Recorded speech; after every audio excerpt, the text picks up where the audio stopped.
Everything which is created in this world have a creator, which is God. Applying this same concept, have you ever wondered who created God? Even though this question is wrong and illogical, this question must have come in the minds of many people. The children's and even the adults must have gone through this question. So in this video, I will answer this question and prove why this question is wrong. My name is Samad Ahmed Siddiqui. Welcome to my channel and let's get started.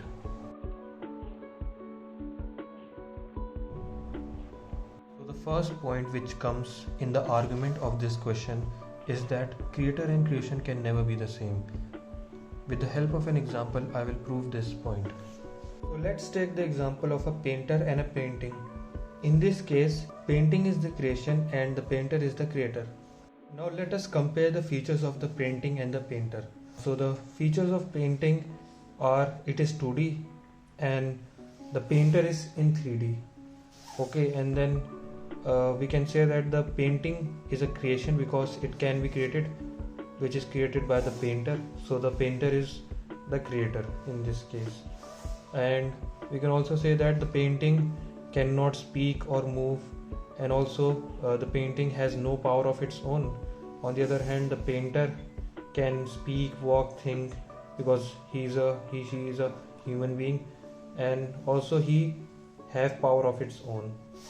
So the most important feature that comes is that the painting cannot create further, and when we see the painter have the power to create because he is the creator. Now when we compare the level of both the thing, we see that the painting is on the lower level and that the painter is on the higher level because he is the creator. Now when we say that the painter is also the creation, which means that we are attributing one of the features of the painting, which is the creation, to that of the painter. Saying this, that the painter is also created and it is also the creation, is wrong, because if we are attributing one of the features of the painting to that of the painter, so why not attribute all of the features of the painting to the painter? So this degrades the level of the painter, because we can also attribute the other features of the painting to that of the painter, which is, we can also say that the painter cannot speak, cannot move, and it has no power of its own. And the most important feature, we can say that the painter cannot create further. So this lowers the level of the painter and disregards him. So in the same way, when we say that God is also created, we are also attributing one of the features of the creation, which is that God cannot create further, and which is wrong.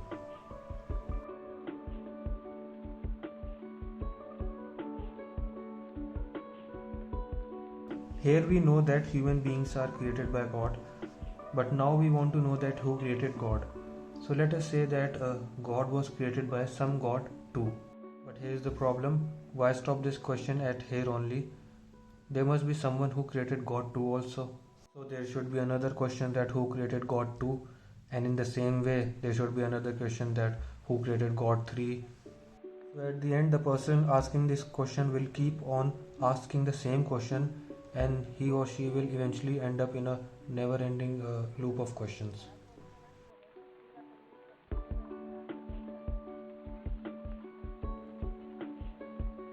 It is really important for the creator to be the final entity because it answers all the question and completes the loop.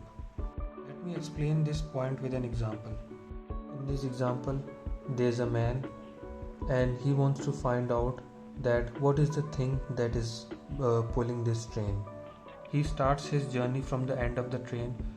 When he reaches the starting of this section of the train, he finds out that it was pulled by the other section of the train. Similarly, he travels through the whole train, and when he reaches this section of the train, he finds out that this section was pulled by the engine. Now, seeing that the whole train is being pulled by the engine, would it be logical for the man to ask that what is the thing that is pulling the engine?